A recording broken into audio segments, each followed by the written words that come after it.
Lust in space आज बड़े दिनों के बाद पावरगर्ल हमारे चैनल पे आई हैं फिर से कुछ एक्साइटिंग लेकर। यहाँ इस वीडियो में क्या होगा कि वर्टॉक्स चाहता है कि पावरगर्ल उसकी मेट बने क्योंकि वो फिर से अपने प्लेनेट को पॉपुलेट कर सके।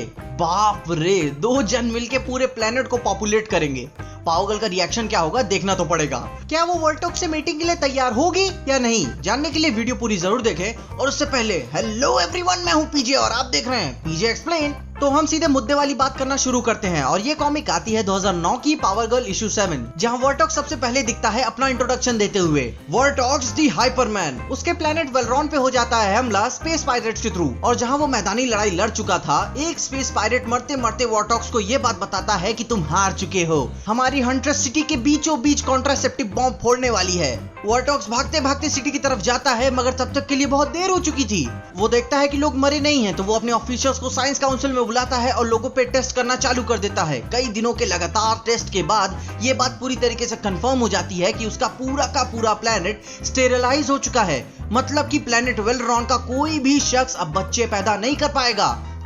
#No kids no future. काम कैसे चलेगा? मगर वर्टॉक्स के पास है एक प्लान। वर्टॉक्स अपने कॉस्मोसिस क्रिस्टल में किसी ऐसी फीमेल को खोजता है जो उसके साथ मेट करना चाहे, मर्जी से या बिना मर्जी से। तो उसी आइडियल फीमेल की खोज में उसे मिलती है एक बला की खूबसूरत ब्लॉन्ड लड़की, जिसकी फिजिकल स्ट्रेंथ अपने आप में ही कमाल है। और उसी बीच वर्टॉक्स उसकी सारी कुंडली भी निकाल लेता है कि कैसे वो अपने प्लेनेट के डिस्ट्रक्शन से भी बच गई, उसकी जेनेटिक लाइनेज क्या है, वगैरह वगैरह। और वर्टॉक्स कहता है यही है वो लड़की, यही है जो हमारे ग्रह का आने वाला कल बनेगी। इस पूरे यूनिवर्स में ऐसा कोई नहीं है जो वर्टॉक्स के चार्म्स को मना कर सके, मगर फिर भी वो अपने चांसलर को सेडक्शन मस्क राइफल तैयार करने को कहता है कि अगर वो ना माने तो वो उसका इस्तेमाल करेगा। फिर यहाँ से सीन कट होके आ जाता है अपनी पावरगर्ल की तरफ, जहाँ वो अर्थ के डे टू डे क्राइम को रोकने आई है। तो अभी यहाँ पे विलन है स्नोमैन, जो कि एक्चुअली में वुमेन है। और फिर आगे उसे वो रोक लेती है। डॉक्टर मिडनाइट के साथ बातें होती करती है कि लोग करोड़ों रुपए की टेक्नोलॉजी लगा के लाखों रुपए की चीजें चुराते हैं। और बातों बातों के बीच में ही आ चुका है मिस्टर वर्टॉक्स का शिप, जो कि अच्छी बात नहीं है। वर्टॉक्स शिप से ही चिल्लाते हुए कहता है कि आओ और वो सब एक्सपीरियंस करो जो वर्टॉक्स तुम्हें देना चाहता है। मगर पावरगर्ल काइंडा इंटरेस्टेड फील नहीं कर रही है और नहीं जाती है। वर्टॉक्स कहता है ओह, तो ये मुश्किल होने वाला है। वर्टॉक्स को ये लड़की पसंद आई और अपनी सेडक्शन मस्क राइफल चला देता है। उसकी वजह से डॉक्टर मिडनाइट बेहोश पड़ जाता है, मगर कारा पे इसका कोई असर नहीं होता। कारा परेशान रहती है कि तुमने इसके साथ क्या किया। वर्टॉक्स कहता है ओ, मर्दों को ये नहीं सूंघना चाहिए था, वरना ये मर भी सकता है, या अंधा भी हो सकता है, या बेहोश भी पड़ सकता है, पता नहीं। कारा कहती है इसकी दिल की धड़कनें मैं सुन सकती हूँ और ये पहले से ही अंधा है। वर्टॉक्स कहता है जिंदा है, एक्सीलेंट, तो चलो अपने कोर्टशिप में। तो कोर्टशिप का मतलब यह है कि संभोग संबंध बनाने से पहले जो रोमांस बिल्ड किया जाता है उसे कोर्टशिप कहते हैं। सीधे सीधे बातों में मूड बनाना। पावरगर्ल उस पे चिल्ला के कहती है आई एम नॉट इंटरेस्टेड, और तुमने मेरे पे सेडक्शन रे चलाई। वर्टॉक्स कहता है इससे तो काम बन जाना चाहिए था, मगर। और उसे वो टोकते हुए बोलती है काम हो जाने का क्या मतलब था, अपनी उड़ती खोपड़ी वाली शिप लेके निकलो यहाँ से, वरना। और तभी वर्टॉक्स उसे बीच में रोक के बोलता है मैं जानता हूँ कि ये तुम्हारे लिए बहुत ही ओवरवेलमिंग होगा कि वर्टॉक्स ने इन करोड़ों गैलेक्सीज में से सिर्फ तुम्हें चुना है। और पावरगर्ल इसी बात पे मारती है उसे एक लात और जाके छटक जाता है लंबे में। मगर स्नो वुमन ने तो उसकी सेडक्शन मस्क सूंघ ली थी और तब वो उसकी दीवानी हो चुकी है। तभी वर्टॉक्स इस्तेमाल करता है अपना दूसरा तरीका। कहता है तो ये रफ होने वाला है, कोई बात नहीं। वर्टॉक्स तुम्हारी स्ट्रेंथ को रिस्पेक्ट करता है और इसीलिए मैंने तुम्हें चुना है। जैसी तुम्हारी पावर है, कोई भी एवरेज मेल तुम्हें कंट्रोल नहीं कर सकता, मगर यह जरूर कर सकता है 9 नेगा स्पाइक, अपनी प्रजाति का एक आखिरी जीव जो आया है अंधेरे अनजान यूनिवर्स से। ये तुम्हारे प्लेनेट को कंप्लीटली खत्म कर देगा जब तक गैलेक्सी के सुपर वॉरियर्स इकट्ठा होकर इसे कैद करेंगे। अब भाई, लड़की पटाने का ये कोई अच्छा तरीका नहीं है। नो मीन्स नो होता है, समझ जाना चाहिए। मगर आगे देखे तो पावरगर्ल कहती है क्या तुम पागल हो, तुमने इसे अर्थ पे लाया ही क्यों? वर्टॉक्स कहता है साबित करने के लिए। तब स्नो वुमन कहती है वर्टॉक्स माय लव, मैं तुम्हारी मदद करूंगी। और तभी नेगा स्पाइक उसे खा लेता है। पावरगर्ल फिर से हैरान और डॉक्टर मिडनाइट को साइड करने निकल जाती है कि कहीं इसको भी ना खा ले, और फिर निपटते हैं इससे। उसके बाद वो वर्टॉक्स को ऐसा मारती है कि वो 4 दीवारें तोड़ के गिरता है और उसका ट्रांसपोर्ट लीज डिवाइड टूट चुका है, जो कि अच्छी बात नहीं है क्योंकि उसी की मदद से वो इस जीव को वापस भेज सकता था। फिर आगे क्या, दोनों साथ में लड़ते हैं और पावरगर्ल को ये बात समझ में आ जाता है कि ये सारा बवाल उसने स्टेज किया था। वर्टॉक्स का काम निकलने के बाद वो उसे वापस भेज सकता था, मगर उसका डिवाइस तो टूट चुका है। पावरगर्ल उसे बार बार बोलती रहती है कि मैं तुम में इंटरेस्टेड नहीं हूँ, मगर वर्टॉक्स तो अपने में ही लगा रहता है कि यही बात तो तुम्हारी मुझे एक्साइटेड करती है, तुम बहुत ही अट्रैक्टिव फीमेल हो। और फिर क्या, नेगा स्पाइक को रोकने में दोनों कामयाब हो जाते हैं, मगर एक लफड़ा हो गया है कि उनके टुकड़े होने के बाद वे मल्टीप्लाई हो जाते हैं। कारा कहती है कि ये क्या किया तुमने। उसी पे वर्टॉक्स कहता है, मैं कब से बताने की कोशिश कर रहा हूँ कि ये अपने प्रजाति का आखिरी जीव है, इसे कैद किया जा सकता है, मारा नहीं, मगर तुम मेरी सुनती कहाँ हो। फिर कहानी अगले कॉमिक में शिफ्ट हो जाती है फील द लव पोर्शन में। फिर बड़ी मारामारी के बाद दोनों उनके टुकड़े किए बिना उन्हें मारने में कामयाब हो जाते हैं। फिर ये सब करने के बाद वर्टॉक्स अपनाता है अपना तीसरा तरीका, उसे कॉम्प्लीमेंट्स देता है, तारीफ करता है और इस बार उसे रिस्पेक्टफुली पूछता है कि इतना सब कुछ लफड़े के बाद हमारी जीत का सेलिब्रेशन तो बनना ही चाहिए और हमें अलाउ करे कि मैं आपके लिए डिलीशियस मील तैयार कर सकूं मेरे शिप में।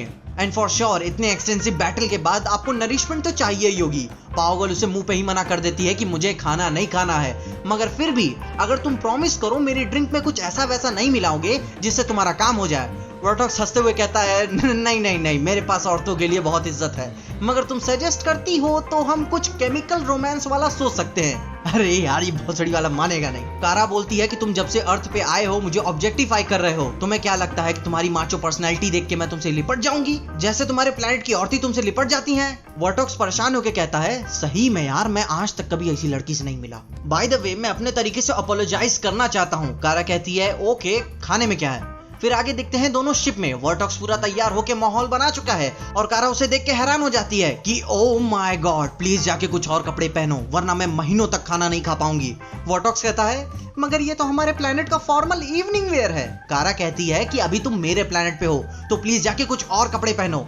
वर्टॉक्स निराश होकर कहता है, जैसा तुम चाहो। कारा पूछती है कि तुमने अभी तक बताया नहीं कि खाने में क्या है। वर्टॉक्स कहता है, ये एक सरप्राइज है, मगर अभी अगर तुम्हें कपड़े बदलना हो तो तुम मेरे क्लोथिंग डिस्पेंसर 12,000 को यूज कर सकती हो, जैसे कपड़े चाहिए बना देगा, ये बड़ा एक्यूरेट है। कारा कहती है, अच्छा तो कोई फिर बेहूदी हरकत नहीं, जैसे मुझे बिना कपड़ों के रिकॉर्ड करके पूरी गैलेक्सी में उसे चलाओ या अपने पर्सनल कलेक्शन में रखो।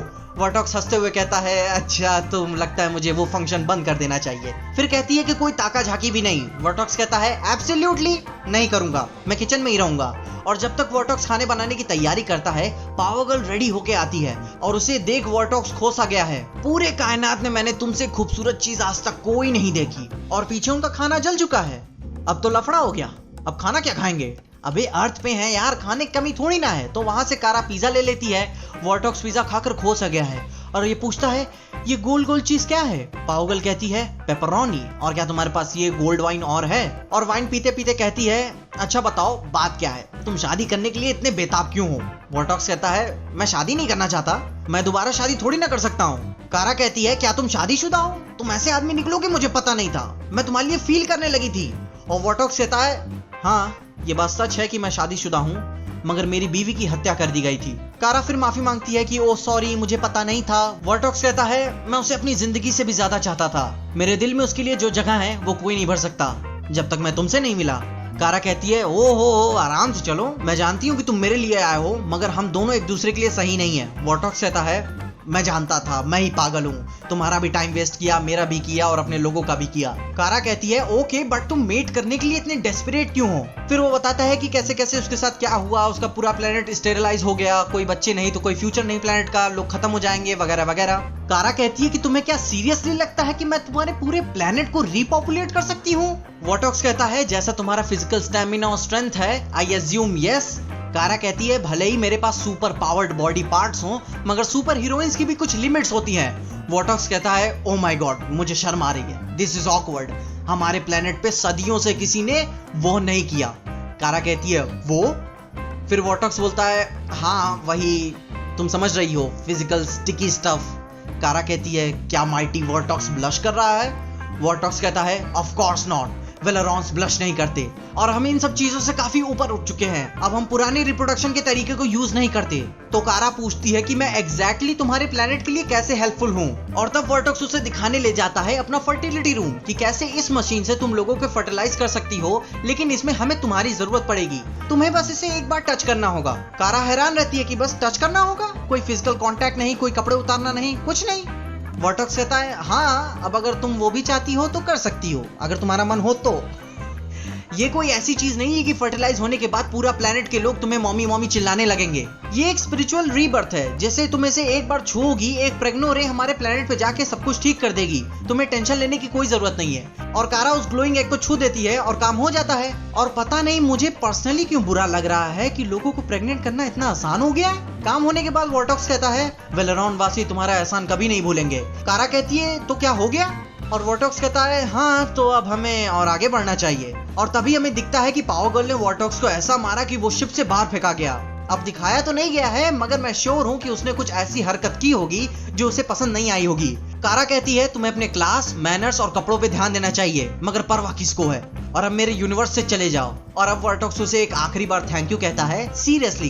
कारा भी स्वीट होकर उसे सीरियसली घर जाने के लिए कहती है और बोलती है कि अगर कोई पूछे तो कहना हम कभी मिले ही नहीं थे। और अब पावर गर्ल उड़ते उड़ते चली जाती है अपने घर सुबह सोने के लिए। और अब कॉमिक का इनका पार्ट अब यहीं खत्म हो जाता है। तो कैसी लगी आपको वर्टॉक्स और पावर गर्ल की मुलाकात? ऐसा नहीं है कि पावर गर्ल और वर्टॉक्स ये पहली बार मिले हैं, कई बार और भी मिल चुके हैं। एक बार तो हार्ली क्विन के साथ ही, मगर वो कहानी फिर कभी।